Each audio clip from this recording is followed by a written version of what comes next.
का कन्यादान करना चाहते हैं और उन्होंने कहा है कि जाकर के अयोध्या नरेश से कहना, प्रतिज्ञा मम राजेंद्र निवर्तयितुमर्हसि, मेरी प्रतिज्ञा पूर्ण हुई, लेकिन अब इस कर्तव्य को मैं पूर्ण कर लूं कन्यादान का, इसके लिए हे महाराज आप अपने परिजनों के सहित आइए। यही संदेश जनक जी ने दिया है। पत्रिका बड़ी सुंदर थी। पत्रिका को पढ़ करके दशरथ जी महाराज बड़े प्रसन्न हुए। दूतों ने कहा, महाराज पत्रिका में जो लिखा है वो हम आपको बताते हैं।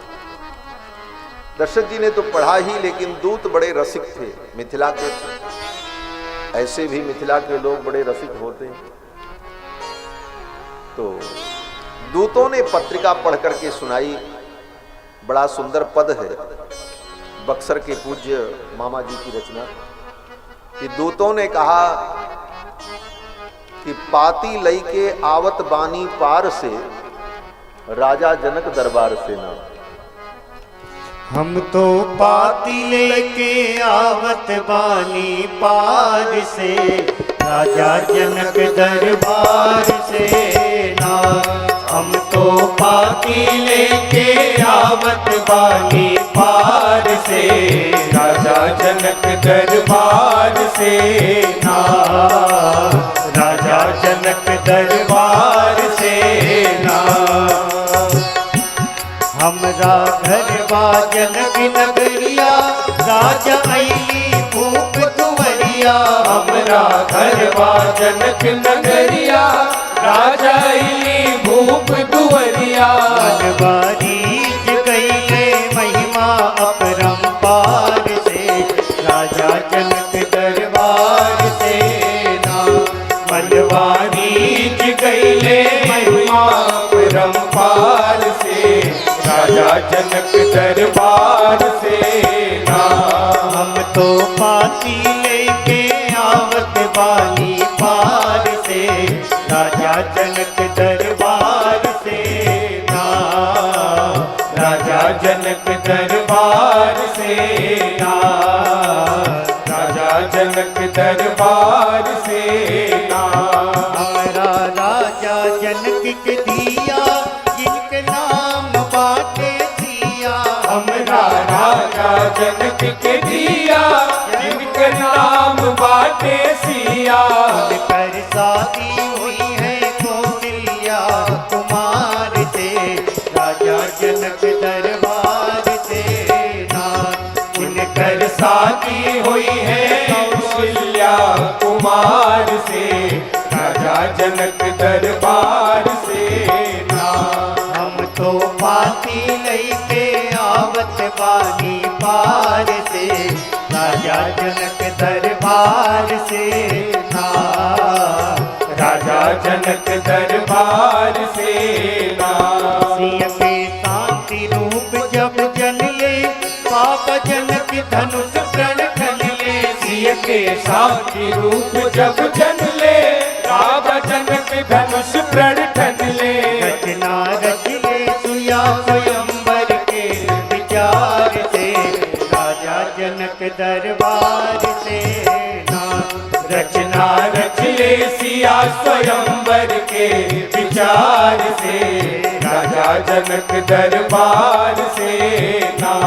हम तो पाती लेके आवत बानी पार से, राजा जनक दरबार से ना। राजा जनक दरबार से ना। दूतों ने कहा, महाराज सिय के शांति रूप जब जनले, राजा धनुष जनक पण खनले। बड़े बड़े राजा आए, लेकिन कोई उस प्रतिज्ञा को पूरा नहीं कर सके। जुटले बड़े बड़े बटभूप, और बैठे धनुहा देख के चूप। धनुष को देख करके चुपचाप बैठे रहे। बड़े बड़े वीर भी उस धनुष को नहीं उठा सके, लेकिन आपके रघुनाथ जी ने उस धनुष को उठाया और जुटले बड़े बड़े भट भूप, धनुहा देख के बैठे चूप, जुटले बड़े बड़े भट भूप, धनुहा देख के बैठे चूप, दिल भर धनुष उठल ना कोनो वीर बरियार से, राजा जनक दरबार से ना, दिल भर धनुष उठल ना कोनो वीर बरियार से, राजा जनक दरबार से ना। हम तो पाती लेके आवत बानी पार से, राजा जनक दरबार से ना, राजा जनक दरबार से ना, राजा जनक दरबार से ना। उतहवा दशरथ जी के लाल, पौल धनुष तोड़ जयमाल, तहवा दशरथ जी के लाल, पौल धनुष तोड़ जयमाल, तहवा दशरथ जी के लाल, पौल धनुष तोड़ जयमाल, तहवा दशरथ जी के लाल, पौल धनुष तोड़ जयमाल, तीनों लोग परल रघुवर के जय जयकार से, राजा जनक दरबार से ना, तीनों लोग भरल रघुवर के जय जयकार से, राजा जनक दरबार से ना। हम तो पाती लेके आवत वाली पार से, राजा जनक दरबार से ना, राजा जनक दरबार से ना। उन्होंने कहा महाराज ये तो समाचार है, यहाँ तक की बातें हैं समाचार क्या क्या हुआ, लेकिन अब क्या करना है। दशरथ जी ने कहा क्या करना है। दूतों ने कहा महाराज पाती लिखल बाटे थोड़ा, जल्दी साजी हाथी घोड़ा। अब तो हाथी घोड़ा सजाओ और मिथिला के लिए प्रस्थान करो। पाती लिखल बाटे थोड़ा, जल्दी साजी हाथी घोड़ा, पाती लिखल बाटे थोड़ा, जल्दी साजी हाथी घोड़ा, विनती करत वाली कर जोड़ी सरकार से, राजा जनक दरबार से ना, विनती करत वाली कर जोड़ी सरकार से, राजा जनक दरबार से ना। हम तो पाती लेके आवत वाली पार से, राजा जनक दरबार से ना, राजा जनक दरबार से ना, राजा जनक दरबार से ना, राजा जनक दरबार से ना। दूतों का संदेश सुनकर दशरथ जी महाराज बड़े प्रसन्न हुए और फिर तो सुंदर शुभ मंगल बेला में अयोध्या से बारात सजकर मिथिला के लिए चल पड़े। गुरुदेव वशिष्ठ के नेतृत्व में, उनके मार्गदर्शन में इस मंगलमय विवाह को संपन्न करने के लिए दशरथ जी महाराज अपने परिकरों को लेकर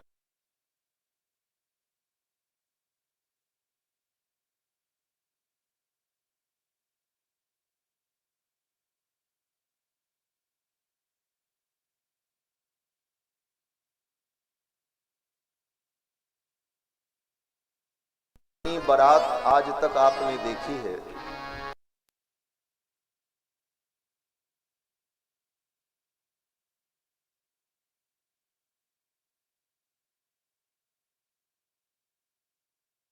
मिथिला के लिए ये विशेषता। दूसरी विशेषता बोले बारात तब चलती है जब विवाह की तिथि निश्चित हो जाती है। और इस बारात की विशेषता क्या थी? बोले विवाह की तिथि अभी निश्चित ही नहीं है और बारात अयोध्या से चल पड़ी। तिथि तो बाद में वहां जाने के बाद तय हुई। अद्भुत बारात चली। बारात जब चली तो अनेक प्रकार के मंगल सगुन हुए। जितने मंगल थे, सगुन थे, वो सब अपने आप को प्रामाणिक सिद्ध करने के लिए राम जी के विवाह में प्रकट हुए। जनु सब साचे होन हित भये सगुन एक बार। ये जितने सगुन होते हैं ना, यात्रा में चलो तो गऊ का दर्शन कर लो, ब्राह्मण का दर्शन कर लो, दही खा लो, ये सब करने से यात्रा मंगलमयी हो जाती है, सगुन है। लेकिन ये सारे सगुन मंगल तो करते हैं, लेकिन सामने वाले व्यक्ति का प्रारब्ध अगर प्रबल है, उसके पूर्व कर्म अच्छे नहीं हैं, तो वो मंगल बेचारे क्या कर पाएंगे, कितना करेंगे, कोई न कोई अमंगल हो जाता है। बहुत सारे मंगल करके चलते हैं, लेकिन फिर भी अमंगल हो जाता है। इसका मतलब ये नहीं है कि वो मंगल बेकार है। जो जो मंगल सगुन आपने किया उनकी सार्थकता है, लेकिन उस मंगल में कल्याण करने की जितनी शक्ति थी, उससे ज्यादा जबरदस्त तुम्हारे पाप थे पूर्व जन्म के, जो मंगल उस विघ्न को टाल न पाया।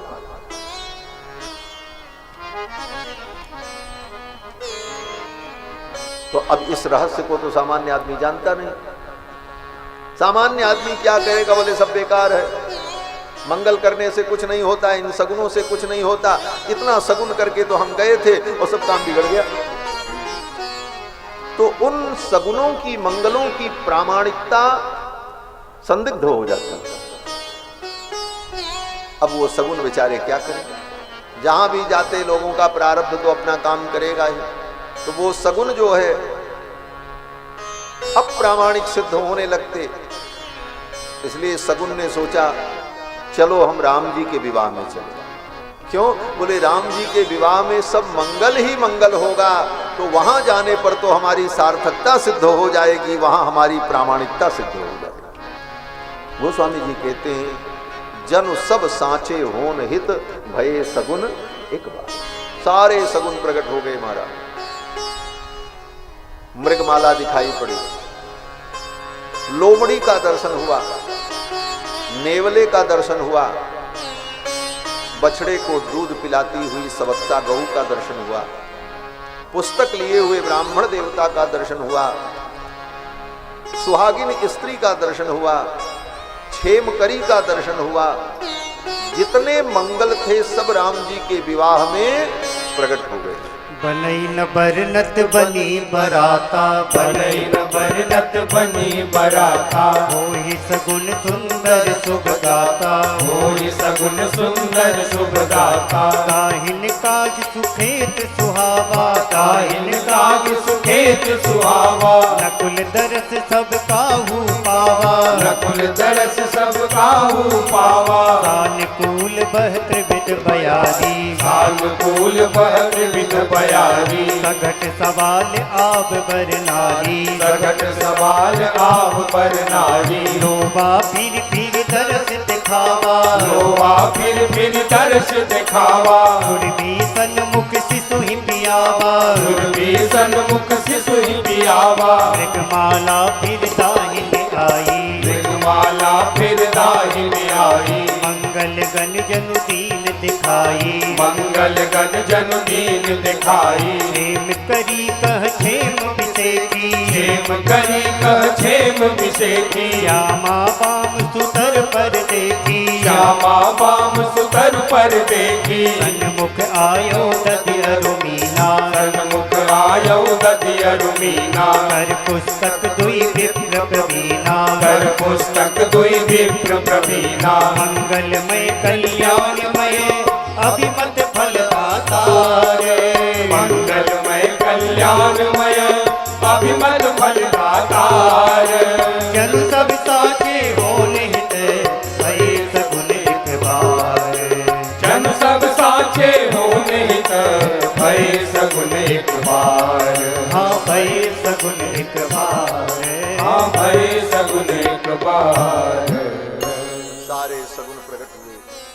मंगलमयी बेला में बारात अयोध्या से मिथिला के लिए चल पड़ी। रास्ते में जगह जगह जनक जी महाराज ने बारातियों के रहने ठहरने के लिए सुंदर व्यवस्था कर दी। और दशरथ जी महाराज भी खूब माल खजाना लेकर निकले। क्यों? बोले पुत्र का विवाह है, राम का विवाह है, कहीं किसी प्रकार की कोई कमी न हो, खूब दान करना है, लोगों को देना है उत्साह के साथ। अयोध्या से बारात चली, 4 दिन मिथिला पहुंचने में लगे। गत्वा चतुरहं मार्गम विदेहान अभ्युपेयवान। अयोध्या से बारात चली, 4 दिन में मिथिला पहुंचा, आराम से रुकते ठहरते। और मिथिला में जब बारात पहुंची, जनक जी महाराज ने बारातियों का बड़ा सुंदर स्वागत किया, सुंदर जनवास दिया और सब प्रकार की व्यवस्था की। जनवासे में श्री दशरथ जी महाराज जब ठहर गए, ये सूचना राम जी को मिली। राम जी तो दूसरे जगह ठहरे हुए थे, विश्वामित्र जी के साथ। सूचना मिली कि पिताजी आए हैं, भाई भरत आए हैं, शत्रुघ्न आए हैं, परिजन आए हैं, पुरजन आए हैं। अपने परिजन पुरजन एवं पिताजी के आगमन का समाचार सुनकर राम जी के मन में बड़ा कुतूहल हुआ। चल करके पिताजी का मैं दर्शन करूं, उनके चरणों में प्रणाम करूं। राम जी का हृदय अपने परिजनों का स्मरण करके भाव विभोर हो गया, लेकिन मर्यादा पुरुषोत्तम है। राम जी ने सोचा हम गुरु जी के साथ आए हैं, गुरु जी की अनुमति के बिना हम अपने पिताजी से मिलने कैसे जाएं? ये मर्यादा। नहीं तो क्या पूछना था, हम अपने बाप से मिलने जा रहे हैं, हम किससे पूछें? क्यों जरूरत, पूछने की जरूरत क्या है? लेकिन अपने भी पिता से मिलने के लिए गुरु जी से पूछ करके राम जी मन में हो रहा था कि जाकर के पिताजी का दर्शन करें। पितु आगमन सुनत दो भाई, पितु आगमन सुनत दो भाई, हृदय न अति आनंद अमाई, हृदय न अति आनंद अमाई। सकुचन कही न सकत गुरु पाही, सकुचन कही न सकत गुरु पाही। पितु दर्शन लालच मन माही, पितु दर्शन लालच मन माही, पितु दर्शन लालच मन माही। पितु दर्शन लालच मन माना, पिताजी के दर्शन की लालसा, लेकिन संकोच के कारण राम जी गुरु जी से कह नहीं पाए। विश्वामित्र जी जान गए और विश्वामित्र जी स्वयं दोनों कुमारों को लेकर के दशरथ जी महाराज के पास आए। जब राम जी आए, बारातियों ने राम जी को देखा, अयोध्या वासियों ने राम जी को देखा, फिर तो महाराज उन बारातियों को परम आनंद हुआ। राम ही देख बरात जुड़ानी, राम ही देख बरात जुड़ानी, प्रीत प्रीत न जाति बखानी, प्रीत रीत न जाई बखानी, प्रीत प्रीत न जाई बखानी। राम ही देख बारात जुड़ानी। राम जी को देखकर बारातियों की छाती शीतल हो गई। फिर तो सभी लोग बैठे जनवासे में, विश्वामित्र जी भी आ गए, गुरुदेव वशिष्ठ जी। दोनों वंश का परिचय हुआ। श्री वशिष्ठ जी महाराज ने श्री दशरथ जी महाराज के वंश का परिचय दिया सभा में, जिसको कहते हैं साखोच्चार। साखोच्चार होता है विवाह में। तो वशिष्ठ जी महाराज ने राम जी के वंश का साखोच्चार किया। साखोच्चार का मतलब एक व्यक्ति से वंश प्रारंभ होता, फिर उसमें शाखाएं निकलती जाती हैं और वृक्ष बढ़ता जाता है, वंश वृक्ष जिसको। तो वशिष्ठ जी ने राम जी के वंश का वर्णन किया। कहां से वर्णन किया? कहते हैं अव्यक्त प्रभवो ब्रह्मा, अव्यक्त परमात्मा से भगवान नारायण के नाभि कमल से ब्रह्मा उत्पन्न हुए। ब्रह्मा के पुत्र तस्मान मरीचि संजज्ञे, ब्रह्मा के पुत्र मरीचि हुए। मरीचि के पुत्र कश्यप हुए, महर्षि कश्यप। कश्यप के पुत्र विवस्वान हुए, जिनको सूर्य कहा जाता है। सूर्य भगवान का एक नाम विवस्वान है। विवस्वान कश्यपाद जज्ञे मनुर्वैवस्वत स्मृता, और फिर सूर्य भगवान के जो पुत्र हुए उनका नाम हुआ वैवस्वत मनु। विवस्वान के पुत्र वैवस्वत मनु, और फिर वैवस्वत मनु के पुत्र हुए इक्ष्वाकु मनु।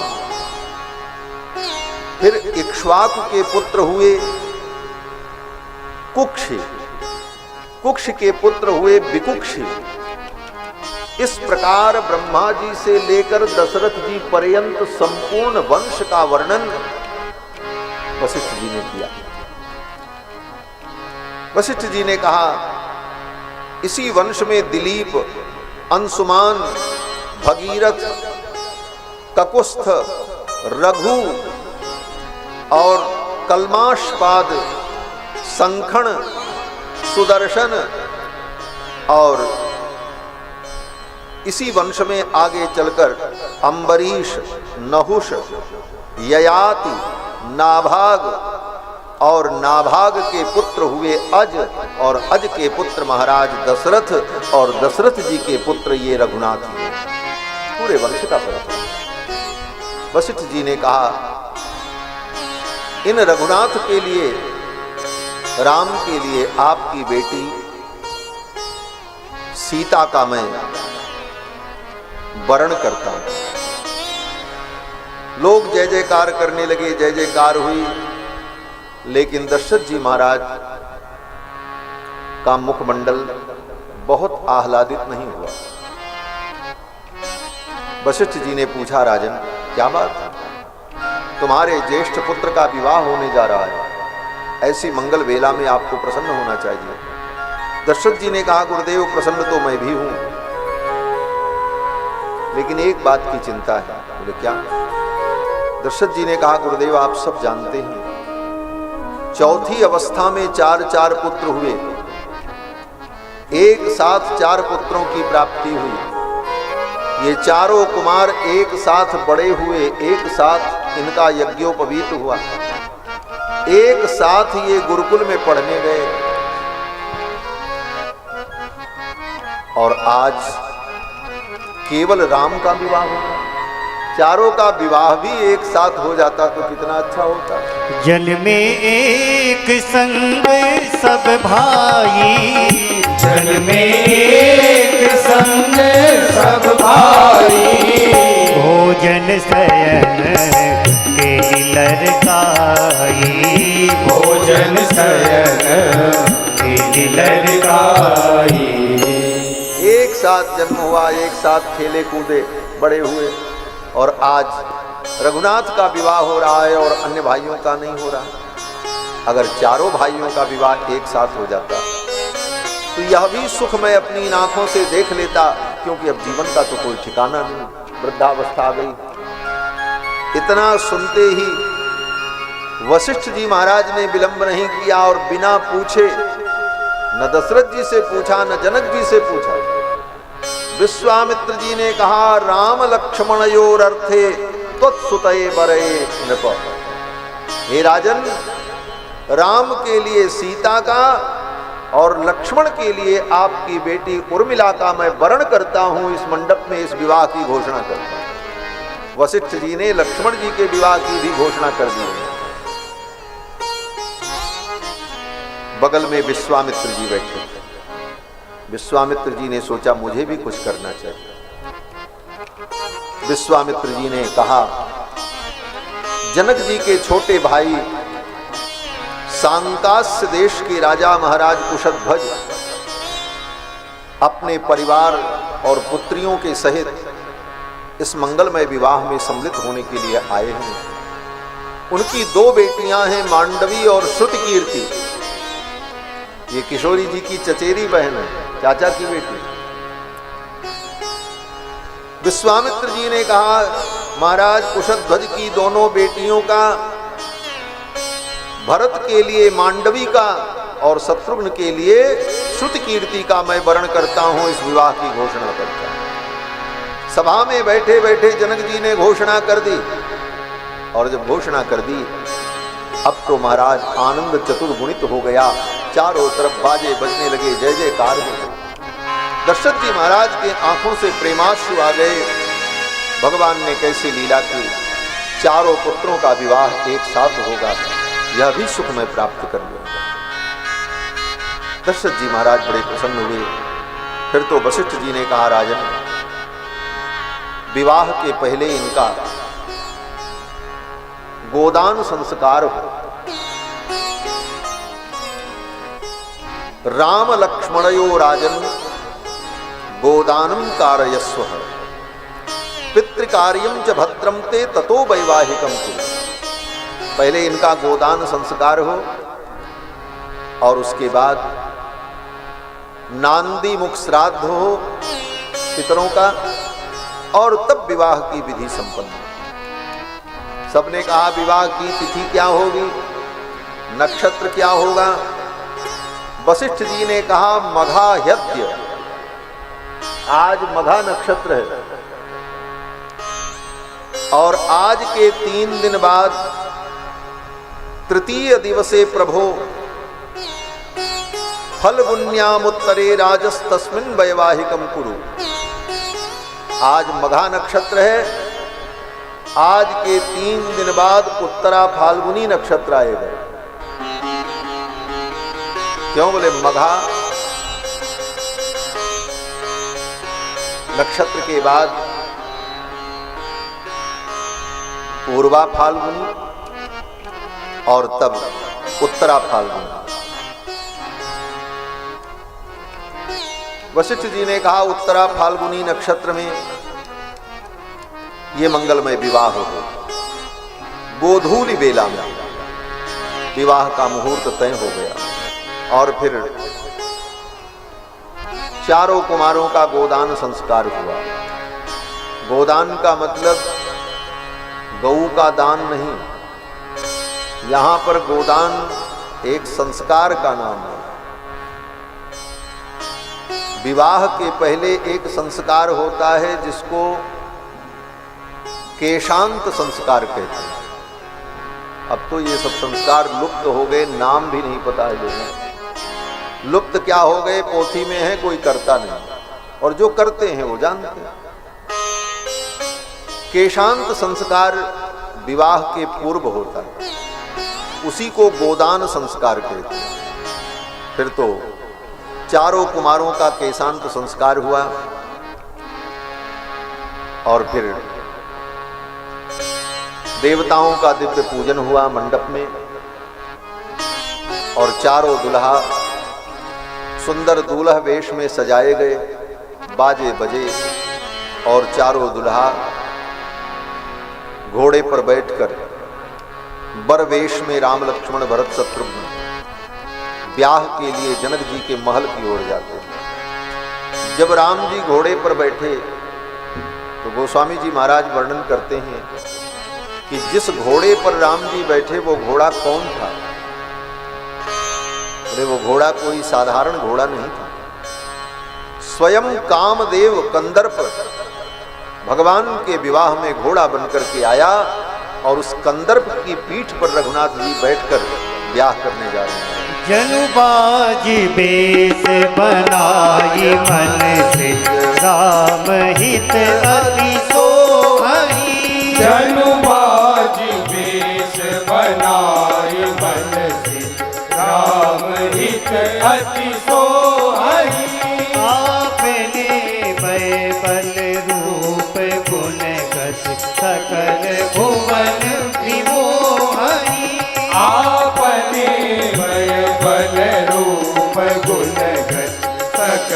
भुवन विमोहनी जगमगत जीनु जराव ज्योति सुमोति मणि माणिक लगे जगमगत जीनु जराव ज्योति सुमोति मणि माणिक लगे नाम लगाम ललित विलोक सुर नर मुनि ठगे इनके नील नाम लगाम ललित विलोक सुर नर मुनि ठगे जनु बाज देश बनाई मन से राम हित अति सोहई जनु बाजिवे जनु बाजिवे ओ जनु बाजिवे जनुबाज वेश बनाय मन सिज राम हित अति सोहई। कामदेव ही घोड़े के रूप में आया और उस पर सवार होकर राम जी विवाह करना। क्या संकेत है? बोले राम जी कामदेव पर सवार होकर उसकी लगाम अपने हाथों से पकड़कर गृहस्थ जीवन में प्रवेश करने जा रहे। विवाह करना। गृहस्थ जीवन में प्रवेश करो लेकिन सावधान रहो, काम तुम्हारे ऊपर सवार न हो, काम पर तुम सवार हो। काम के वश में तुम न रहो, काम तुम्हारे बस में रहे, काम की लगाम तुम्हारे हाथ में। और अगर तुम काम के वश में हो गए तो फिर वो काम तुमको नचाएगा। व्यक्ति काम के वश में होकर जब विवाह करने जाता है तो काम उसको नचाता है।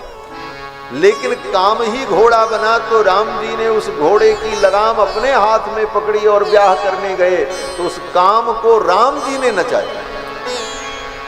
जो काम को नचाए वो राम है और जो सारी दुनिया को नचाए उसका नाम है काम। ये काम सारी दुनिया को नचाता है। ठाकुर जी सुंदर दूल्हा वेश में चले। क्या सुंदर झांकी। मिथिला की सखियां कहती हैं चारों दुल्हा बड़े अद्भुत हैं, बड़े सुंदर हैं। लेकिन इन चारों दुल्हा में जो बड़ा वाला है, काला वाला,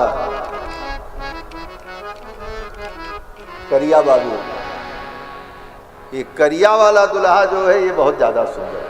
मिथिला की सखियों ने कहा अगर कसर तो बस इतनी। राम जी में बड़ी विशेषताएं हैं। मिथिला की सखियों ने कहा इनमें बड़ी बड़ी विशेषताएं हैं लेकिन एक कसर रह गई है। क्या? बोले कसर अगर तो बस इतनी, दुल्हा थोड़ा सा काला है, लेकिन काला होने के बाद भी दिल वाला है। कहते हैं ना काला काले हुए तो क्या हुआ, दिल वाले। राम जी कितने सुंदर हैं। मिथिला की सखियां कहती हैं चारों दुल्हा बड़े सुंदर हैं लेकिन चारों में जो बड़ा वाला है ये तो कमाल का है। आजू मिथिला नगरिया निहाल सखिया आजू मिथिला नगरिया निहाल सखिया चारों दुल्हा में पर का कमाल सखिया चारों दुल्हा में बड़का कमाल सखिया आजू मिथिला नगरिया निहाल सखिया आजू मिथिला नगरिया निहाल सखिया हो निहाल सखिया हाँ निहाल सखिया चारों दुल्हा में बड़का कमाल सखिया चारों दुल्हा में बड़का कमाल सखिया माथे मणि मोरिया कुंडल सोहे कनमा माथे मणि मोरिया कुंडल सोहे कनवा काले काले कजरा रे झूलनी नयनमा काले काले कजरा रे झूलनी नयन लाले लाले चंद सखिया लाले लाले चंदन सोहे इनके भाल सखिया चारों दूल्हा में बड़का कमाल सखिया चारों दूल्हा में बड़का कमाल सखिया सावर सावर गोरे गोरे जोड़िया जहान है सावर सावर गोरे गोरे जोड़िया जहान है अखिया न देख ली न सुन ली न कान है अखिया न देख ली न सुन ली न कान जुग जुग जोड़ी जिए बेमिसाल सखिया जुग जुग जोड़ी जिए बेमिसाल सखिया चारों दूल्हा में बड़का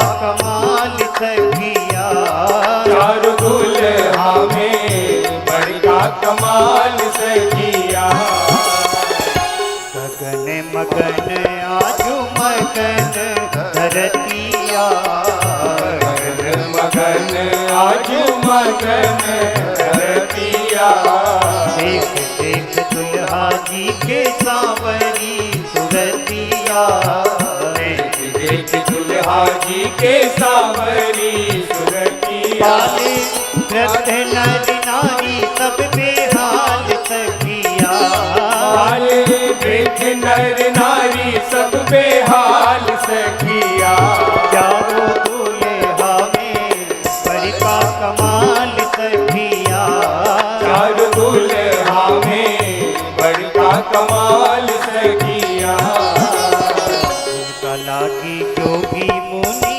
जप तप कैलन मिथिला की सखियां कहती हैं, जिनके लिए, जिनको पाने के लिए ये जोगी मुनि महात्मा जो बैठे हैं, किसी ने जटा बढ़ाया, कोई माला जप रहा है, कोई भभूति रमा रहा है, किसके लिए? इन्हीं के लिए। रघुनाथ मिथिला की सखियां कहती, जिनका लागी जोगी मुनि जप तप कैलन, से ही हमरा मिथिला में पाहुन बन के आई है। जिनके लिए बड़े बड़े जोगी मुनियों ने जप तप किया और तब भी मिलना मुश्किल हो जाता है, जन्म जन्म मुनि जतन कराही, अंतराम कही आवत नहीं। वो राम जी हमारी मिथिला में पाहुन बन करके आए, मेहमान बन करके आए, हमारा सौभाग्य देखो। मिथिला की सखियां कहती हैं, हम तो बड़ी सौभाग्यशाली हैं, लेकिन इनका स्वागत आज कैसे होगा? मिथिला की सखियों ने कहा, जिनके लिए बड़े बड़े जोगी मुनि महात्मा जप तप करते हैं, लेकिन आज इस मिथिला में हम लोढ़ा से इनके गाल की सिकाई करेंगे। मिथिला की सखियों ने कहा, आज लोढ़ा से सिकाई बिनकर गाल सखिया। जिनका लागी जोगी मुनि जप तप कैलन, जिनका लागे जोगी मुनि जप तप कैलन, तेरी हमरा मिथिला में पाहुन बन के अइलन, से हमरा मिथिला में पाहुन बन के अइलन। आजू लोढ़ा से सिकाई इनकर गाल सखिया, आजू लोढ़ा से सिकाई इनकर गाल सखिया, आजू लोढ़ा से सिकाई इनकर गाल सखिया, आजू लोढ़ा से सिकाई इनकर गाल सखिया। चारों दूल्हा में बड़का कमाल सखिया, चारों दूल्हा में बड़का कमाल सखिया, आजू मिथिला नगरिया निहाल सखिया, आजू मिथिला नगरिया निहाल सखिया, हाली हाल सखिया, होनी हाल सखिया।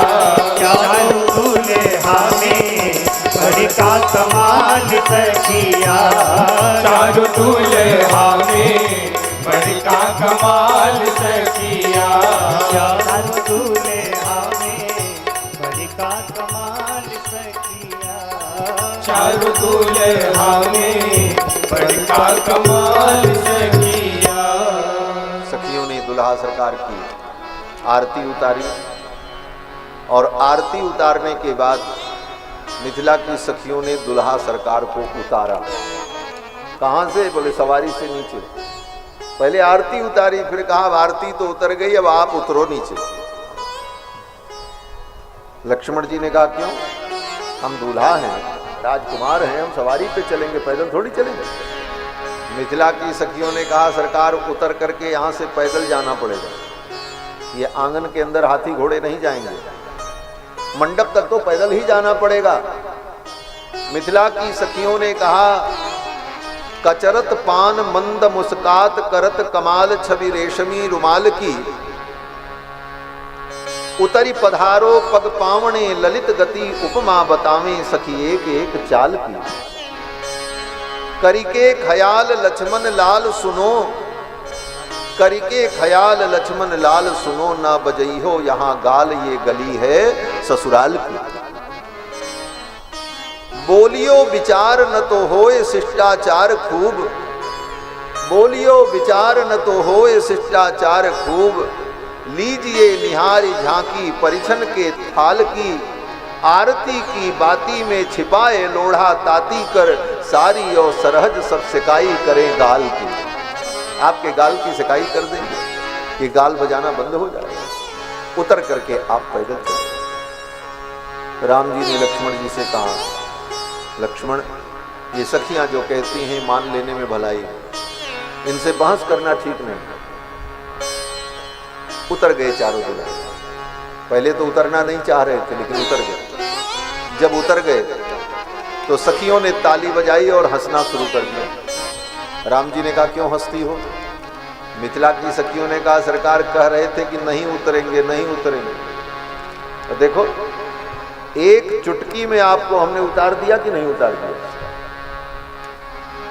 उतरी गई ले हो, उतर गई ले, उतर गई ले हो, उतर गई ले, चारों दुल्हा सवारी से उतर गई ले, चारों दुल्हा सवारी से उतर गई ले, उतरी गई ले हो, उतर गई ले, उतर गई ले हो, उतर गई ले, चारों दुल्हा सवारी से उतर गई ले, चारों दुल्हा सवारी से उतर गई ले।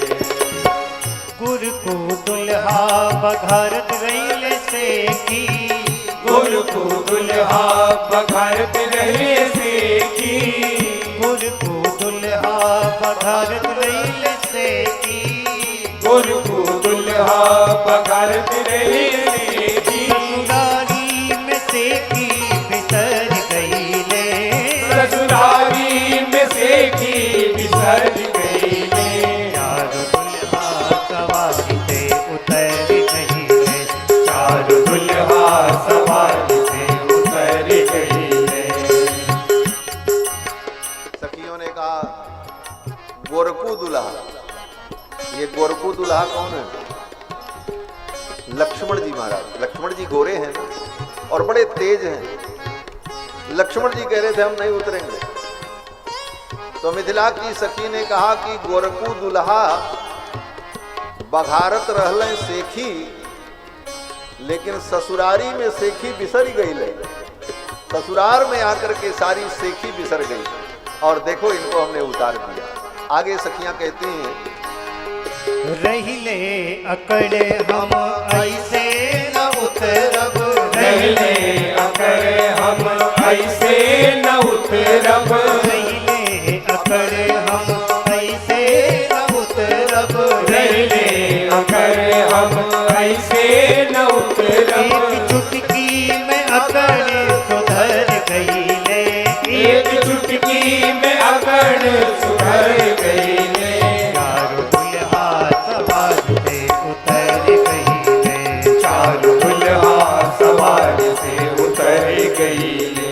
मिथिला की सखियों ने कहा कि बड़े अकड़ रहे थे कि हम ऐसे नहीं उतरेंगे, लेकिन एक चुटकी में अकड़ बिसर गई ले। एक चुटकी में इनकी अकड़ को हमने भुला दिया और उतरना पड़ा। लक्ष्मण जी ने कहा ये तो हमने अपनी शिष्टता दिखाई कि हम उतर गए, नहीं उतरते तो क्या करते। मिथिला की सखियों ने कहा सरकार एक चुटकी में आपकी अकड़ हमने समाप्त कर दी और आपको उतरना पड़ा। फिर तो सखियां लक्ष्मण जी से ही बहस करने लगे। मन में रहे यादी भइयों को संभारब, मन में रहे यादी भइयों को संभारब, मन में रहे यादी भइयों को संभारब, मन में रहे यादी भइयों को संभारब। संभारती में अपने संभल गई ले, संभारत में अपने संभल गई ले। चारों दुल्हा सवारी से उतर गए, चारों दुल्हा सवारी से उतर गई ले। चारों दुल्हा सवारी से उतर गए। सखियों ने कहा पैदल पैदल आप चलो। चारों दुल्हा पैदल पैदल मंडप की ओर जा गए। धीरे धीरे राम जी धीरे धीरे चल रहे थे तो एक सखी ने कहा कैसे लग रहे हैं जरा बताओ।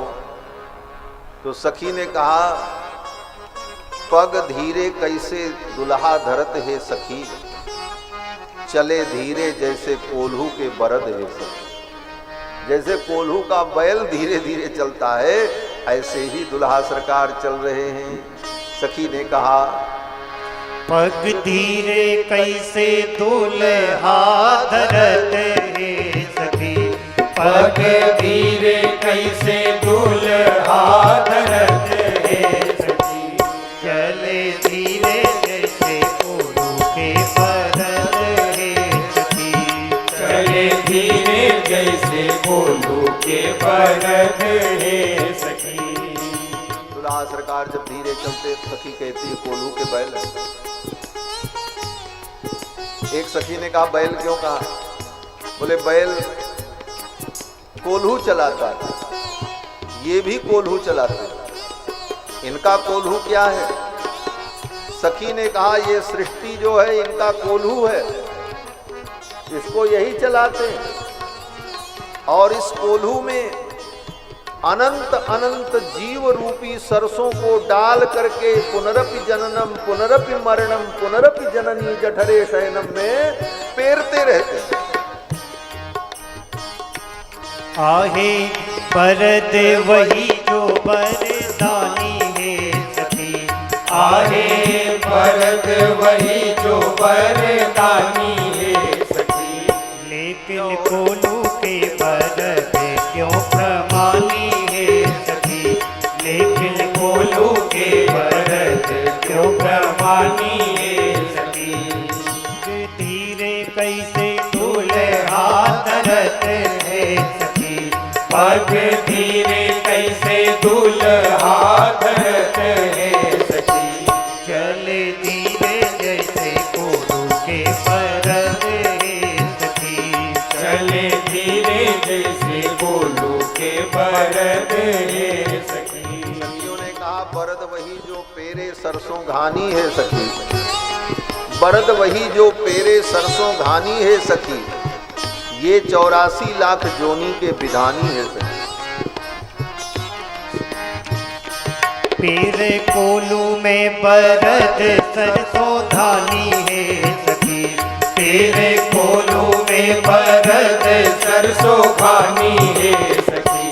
ये 84 लाख जोड़ी के विधानी है सखी, ये 84 लाख जोनी के विधानी है सखी।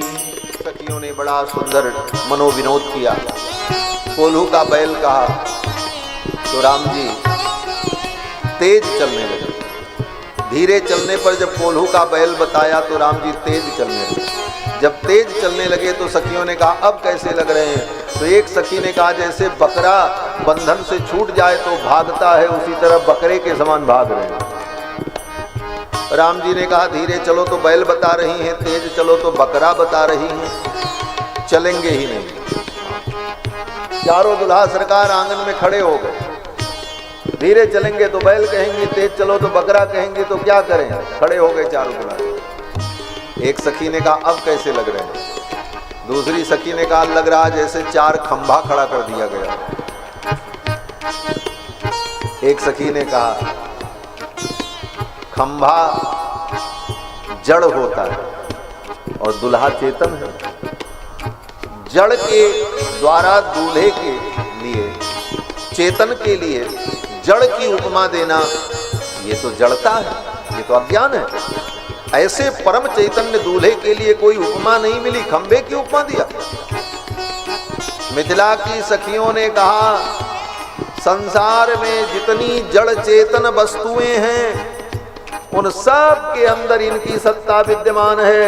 ये जड़ चेतन सबके कण कण में विद्यमान है, इसलिए इनके लिए तो कोई भी उपमा दे दी जाए कोई आपत्ति नहीं है। और रही बात खंबे की, तो खंबे से इनका बड़ा अद्भुत संबंध है। बोले क्या संबंध है? बोले जब यज्ञ होता है तो यज्ञ में ब्राह्मण लोग जब पूजा कराते हैं तो मंडप की पूजा कराते हैं। मंडप की भी पूजा होती है महाराज जी की, स्तंभ की पूजा। तो स्तंभ की पूजा करते समय स्तंभाधिष्ठात्र देवताभ्यो नमः सर्वोपचारार्थे गंधाक्षत पुष्पाणि समर्पयामि आलभामि नमस्करोमि, यही कर्मकांड की क्रिया में बोला जाता है। आलभामि माने उस खंभे को भेंटना पड़ता है, गले लगाना पड़ता है। तो मिथिला की सखियों ने व्यंग किया कि इनके पिताजी ने जब यज्ञ किया होगा तो इनकी माताजी और पिताजी दोनों पूजा कर रहे होंगे, और उस समय जब प्रकरण आया होगा आलभामी, तो इनकी मैया ने खंभा को गले लगाया था, तो खंभा वाला थोड़ा गुण इनके अंदर आ गया है, ये खंभे जैसे लग रहे हैं। दूसरी सखी ने कहा वो तो ठीक है, लेकिन ये बड़े भक्त वत्सल हैं, अपने भक्त प्रहलाद के लिए ये खंभे से प्रकट हो गए थे, तो ये तो खंभे में भी हैं, कहाँ नहीं है, इसलिए इनके लिए खंभे की उपमा अगर दी जाए तो कोई आपत्ति नहीं है। खंभ जड़ किंतु दूल्हा चैतन्य है सखी, खंभ जड़ किंतु दूल्हा चैतन्य है सखी। जड़ चैतन्य में राम नहीं अन्य है सखी, जड़ चैतन्य में राम नहीं अन्य है सखी। पग धीरे कैसे दूल्हा धरते सखी, पग धीरे कैसे दूल्हा धरते सखी। चले धीरे जैसे कोलू के बरते सखी, चले धीरे कैसे कोलू के बरत है सखी। रास्ते में मनोविनोद करते हुए सखियां दुल्हा सरकार को मंडप में लेकर के आई। यही विधि राम मंडप ही आए, यही विधि राम मंडप ही आए, यही विधि राम मंडप ही आए।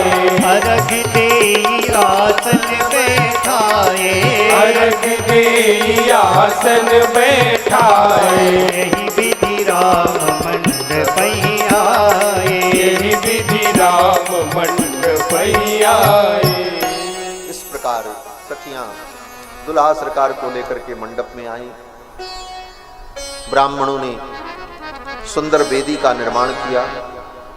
प्रपा मध्ये तु विधिवत वेदीम कृत्वा महातपाह अलम चकार ताम वेदीम गंध पुष्पैः समन्ततः। यज्ञ मंडप में अग्नि की वेदी बनाई गई। उस वेदी को अलंकृत किया चंदन अक्षत पुष्पादि से। सुवर्ण पालिका अंकुरार्पण की संपूर्ण विधि हुई, और फिर सखियां जानकी जी को लेकर के आईं, और श्री जनक जी महाराज अब कन्यादान का संकल्प करते। हाथ में जल अक्षत दूर्वा द्रव्य शंख, ये सब मांगलिक द्रव्यों को हाथ में लेकर जनक जी महाराज संकल्प करते हैं। तिथि नक्षत्र मुहूर्तादि का उच्चारण करने के बाद जनक जी कहते हैं राम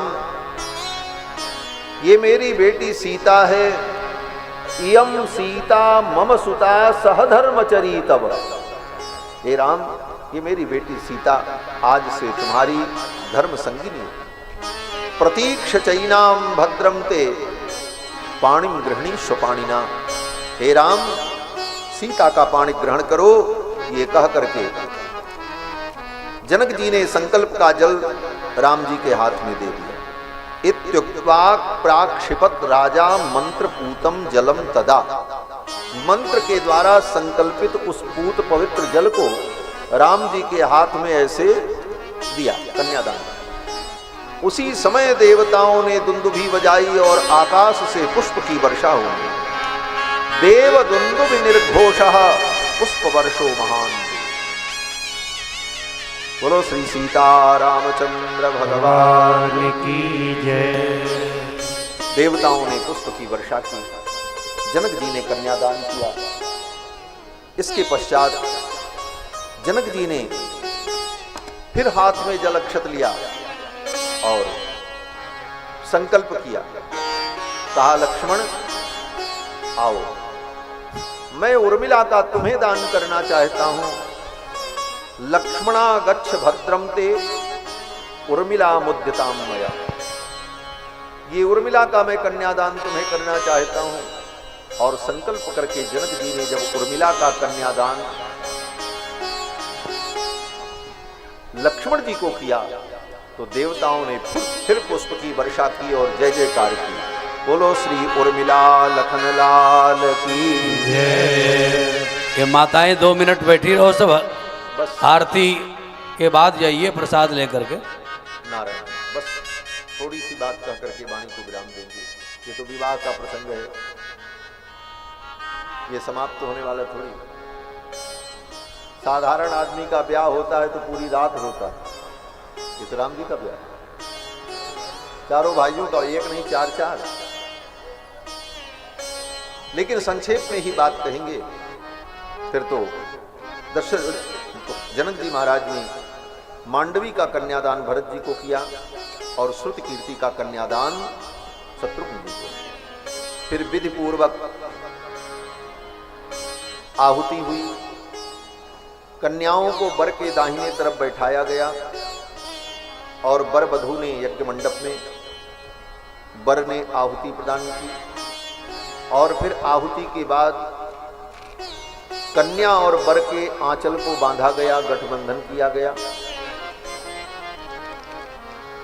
करी होम विधिवत गांठ जोड़ी होन लागी भावरी।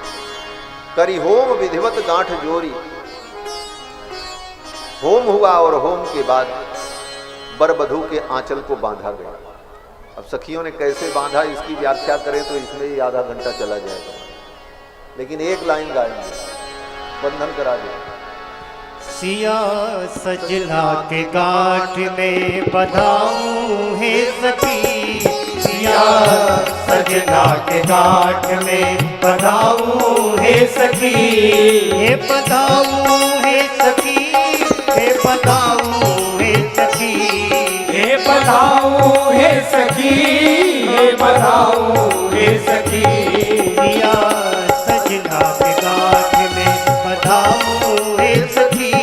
सिया सजना के गांठ में बर के पटुका के कोर सिय के चुनरी के छोर। बर के पटुका के कोर सिय के चुनरी के छोर। आज दोनों के बटोरे अटकाऊं है सखी। आज दोनों के बटोरे अटकाऊं है सखी। सिया सजना के गांठ में बधाऊं है सखी। सिया सजना के गांठ में बधाऊं है सखी। सिया सजना के गांठ में वर के पटुका के कोर सिय के चुनरी के छोर, दोनों को मिलाकर के सखियों ने गांठ बांधी। और फिर ग्रंथ बंधन के बाद